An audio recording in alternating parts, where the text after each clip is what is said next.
Have you ever wondered how to include your own memories or your family stories you've heard in your family history writing? It's time for another viewer mailbag question. If you have a question about writing your family history, leave a comment and I might feature you in a future video. Sharon asked a really important question that gets to the heart of what makes our family history writing feel alive and real. How do you include personal stories you have about the person you're writing about?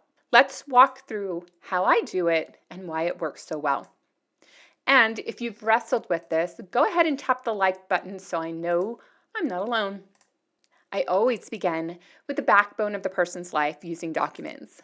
The backbone consists of, but is not limited to, birth, marriage certificates, census records, land deeds, military files, obituaries, newspapers, city directories, and so forth.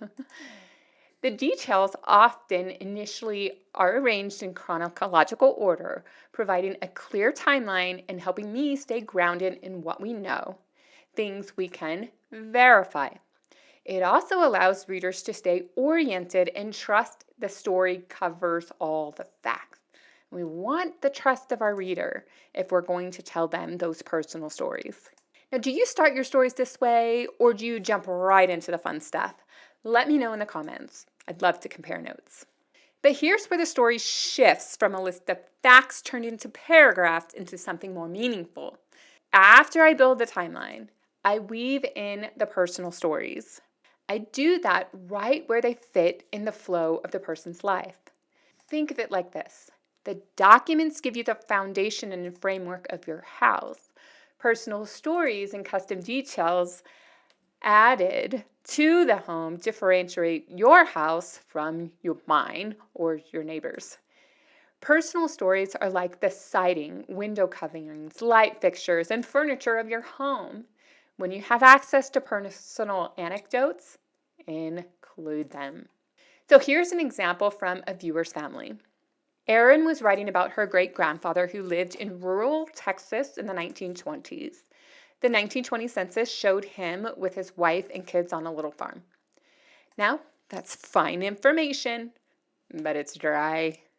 But Erin remembered something her grandmother used to tell her when she was a young child. Sitting at her grandmother's kitchen table, she said, "You know, Daddy built the tree house himself right after he finished patching the barn.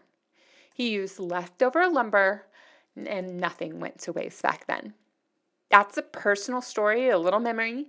It's short, but it's vivid, and it connects directly to that time and place. So I suggested that Erin include the little side note after mentioning where the family resided in 1920. According to Mary Ellen, this was around the time that her dad built a tree house by hand using leftover lumber from the barn project. She says, "Nothing went to waste back then." Just like that, the man of the census becomes a person, a father, a builder, a frugal farmer. Have you ever written a moment like that into your family history? Just a little flash of a memory that brought something back to life on the page? Now, to keep things clear for your reader, I recommend often on this channel using box text. I've mentioned it so many times before, and I love the technique that Carol Baxter taught. So be sure to check out that full video, which will be linked in the description box. So a box text entry might be a shaded sidebar in a book, a footnote in a manuscript, or just a paragraph set apart with a little heading like family story or memory note. It gives the reader a clue. This next bit is from memory, not from a document. That way the story flows, but the source of the information is transparent. And here's a key detail. Always say where the personal story came from. Was it your own memory, a story your aunt told you, or a note in the margin of a letter? Even something as simple as, according to his granddaughter's recollection, helps readers understand what's memory and what's history. And that continues to build trust. Personal stories are powerful. They show personality, values, and even habits. Things that don't always appear in dry genealogical documents, because why would they? It's not the purpose of those documents. They give us glimpses into everyday life and family dynamics. However, mixing them into a factual timeline ensures the stories are grounded and respectful. We're honoring both the records and the memories. So don't hold back. If you have a memory about someone you're writing about, find a place in their timeline where it fits naturally and let it shine.